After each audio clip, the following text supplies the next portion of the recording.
We're really at day one of the coronavirus here in Jerusalem.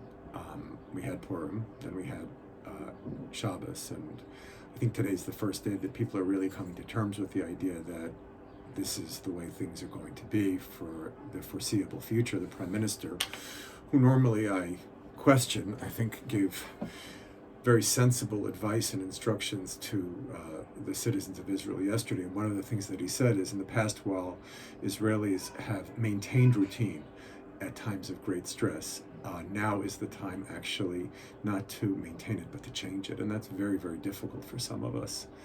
The Medrash says about this week's Parsha that we read yesterday in Shul, for those of us who went to Shul. I did not go to Shul because my Shul did not take sufficient precautions.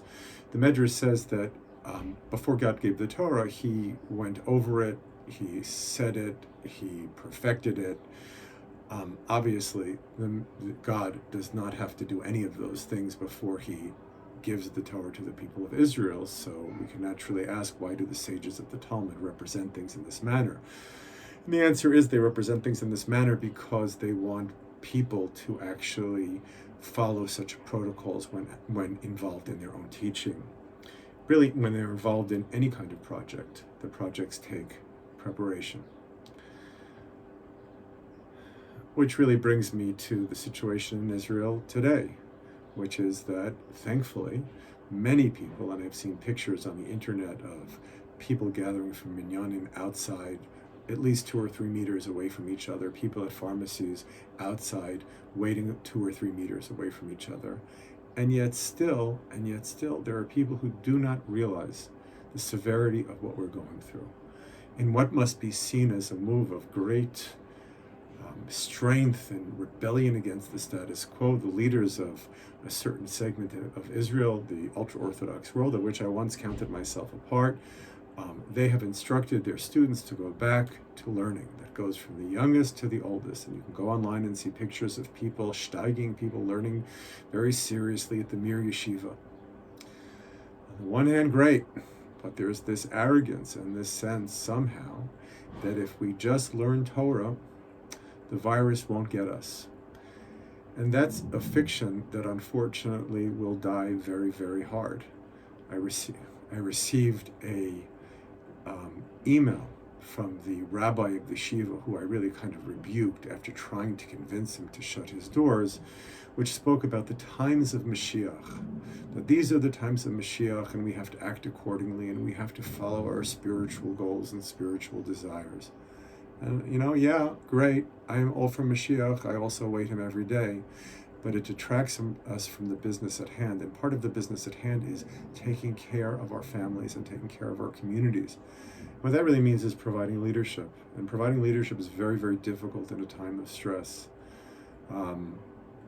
We all have the opportunity now to be prepared in our families, to be leaders for our families, to give our families the right kinds of advice. It's especially difficult for children because on the one hand, we're telling them to change their lives entirely.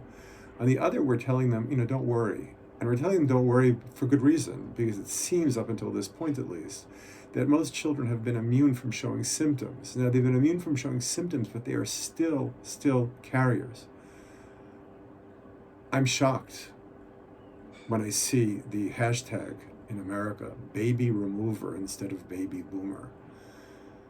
I think Jewish people in general, certainly in my community, certainly in my home, most of us look at things very, very differently. And it's very, very moving to see young people take responsibility for the older generation, to see young people cleaning houses and isolating, even though it's incredibly difficult for them.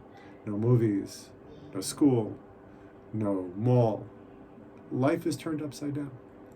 I think we all need really to show a kind of sensitivity to our kids, to our students.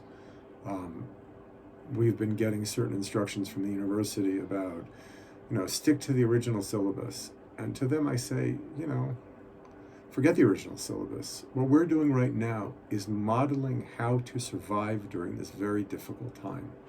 And insofar that we are doing that for our students, we have to be honest with them. You know, if my students don't learn Milton's Nativity Ode, well, they'll survive, you know? I'm not saying to abandon your plans or to abandon your projects altogether, but just to keep in mind the situation that we're going through. And being a leader requires being present, being available, and being a model. Unfortunately, we don't see that across the board in the world, not in Israel. And I've heard about people keeping their dinner reservations in America because, you know, how bad could it be? And the same denial that one sees in the Haredi world here, in the ultra-Orthodox world here, one sees in pockets all over America and the world. So it's important to be optimistic and to feel as much as possible relaxed under these circumstances, but part of that is to understand where other people are coming from and to plan accordingly and to be a leader in the ways that we can, whether it's in the community if we have that opportunity, whether it's in our workplace if we have that opportunity, and certainly at home if we have that opportunity. Coronavirus Day 1 in Jerusalem, signing out.